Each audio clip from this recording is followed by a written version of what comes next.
तो नमस्कार भाई सभी को। मैं प्रवेश Deswal education by Deswal channel पर आप सभी का स्वागत करता हूँ।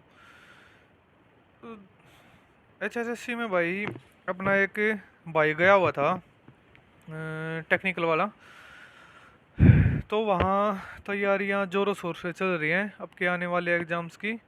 और जनवरी के एंड में या फरवरी के फर्स्ट वीक में आपके जेई के एग्ज़ाम्स हो जाएंगे। और वही 15 फरवरी के आसपास तक सारे एग्ज़ाम्स लेने की इनकी तैयारी है। और जैसे मैंने पहले वीडियो में भी बताया था, 56-57 की डीवी के बारे में और बाकी एग्जाम्स की डीवी के बारे में मार्च के मिड तक ये सारा रिजल्ट निकाल देंगे। ये वीडियो में 3-4 दिन पहले बना के बता चुका हूँ, ठीक है।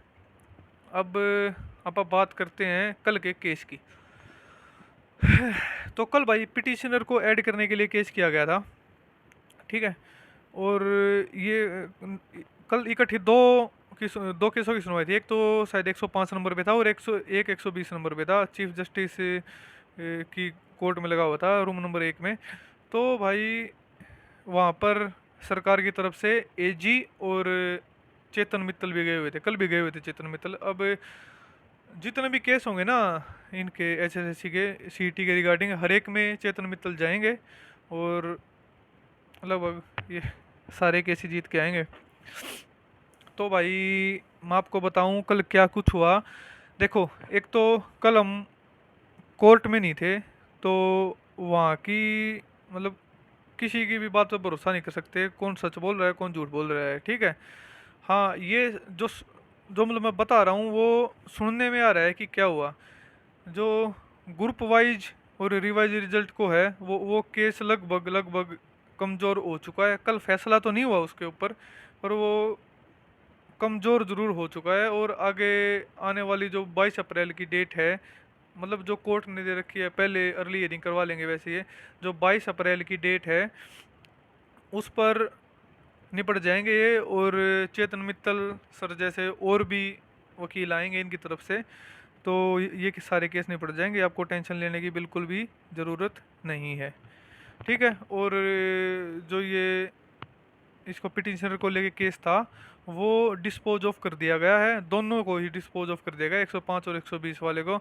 और 4 तारीख से पहले वाले पिटिशन को अलाउ करेंगे शायद, ये बाकी सभी को मना कर दिया है। और ये तो यार देखी वाली बात थी, क्योंकि 19 तारीख के बाद ही 1-2 दिन बाद मैंने वीडियो बना के बता दिया था कि पिटिशनर बनने का कोई फ़ायदा नहीं है। क्योंकि अगर ऐसे पिटिशनर बन के ये ऐड करने लग गए, तो हज़ार हज़ार 2-2 हज़ार रुपए में फिर सारे ही पिटिशनर बन जाएंगे और पेपर तो क्वालिफाई ही हो जाएगा। ऐसे मौका नहीं मिलता आप, जैसे मतलब ये वकीलों का घर बनने वाली बात होती है, और कुछ नहीं। अभी उनको बोला गया है कि आप सिंगल बेंच में जाओ, वहाँ से जीत के आओ, फिर आपको अलाउ करेंगे। पर वहाँ भी तो यही यही खड़े मिलेंगे, ये जी साहब और ये चेतन मित्तल, यही लड़ेंगे वहाँ भी जाके। तो ऐसे पैसे बर्बाद करके कोई फ़ायदा नहीं है। और रही सुप्रीम कोर्ट की बात, तो भाई जाओ आप सुप्रीम कोर्ट, हम भी चाहते हैं आप सुप्रीम कोर्ट जाओ।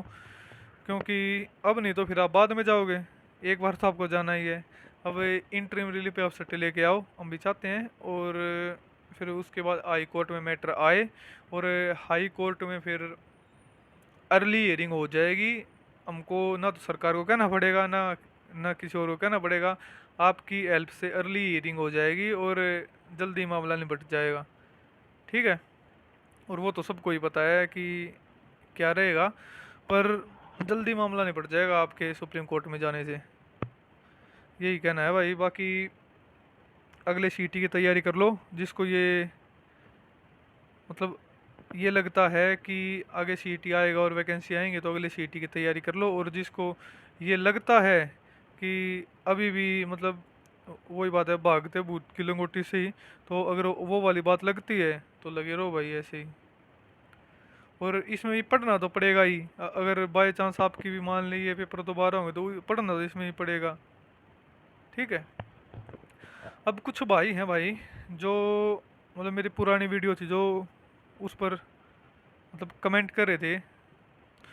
तो अगर भाई मुझे भला बुरा कहने से आपको नौकरी मिल जाती है, तो कबूल है भाई मुझे आपकी गालियाँ भी, मोस्ट वेलकम, देते रहो और नौकरी लग जाओ, ठीक है। आपकी लड़ाई जिससे है उससे लड़ो, आपस में मतलब बच्चों से या टीचर्स को या उनको गाली देने से अगर आपका काम बन रहा है तो भाई देते रहो, इससे थोड़ी कुछ होगा। और एक बात और उठी थी, अपना भाई कह रहा था कि वैकेंसी बढ़ गई तो इसलिए 57 नंबर कैंसिल हो जाएगा। तो 56 में तो नहीं बढ़ी वैकेंसी भाई, फिर तो 56 सेब आपके हिसाब से तो। या बच्चों वाली बातें हैं यार ये। इसके पास जो अपनी HSC है इसके पास ऑथोरिटी है, कभी भी ये वैकेंसी बढ़ा सकती है और कभी भी ये वैकेंसियों को घटा सकती है, ठीक है। तो इन बातों में मत आओ आप, और अपना पढ़ाई में ध्यान दो सारे, ठीक है। और ये जो वैकेंसी बढ़ा रहे हैं ना, इसका नुकसान जो अगले सीटी में बच्चे आने वाले थे उनको हो रहा है, क्योंकि ये जो वैकेंसियां हैं ना अब, ये नेक्स्ट सीटी में आने वाली थी। अब उनको डिपार्टमेंट्स को ज़रूरत है और उनको दिख रहा है कि अगला सीटी थोड़ा लेट होगा, तो इसीलिए वो अब वैकेंसियाँ बढ़ा रहे हैं, इसीलिए वैकेंसी बढ़ रही हैं, ठीक है। तो ये आप ही लोगों का नुकसान हो रहा है। बाकी छोड़ो, पढ़ते रहो, और जनवरी के लास्ट में पेपर हैं, जिन जिनके पेपर हैं उनको बेस्ट ऑफ लक। धन्यवाद।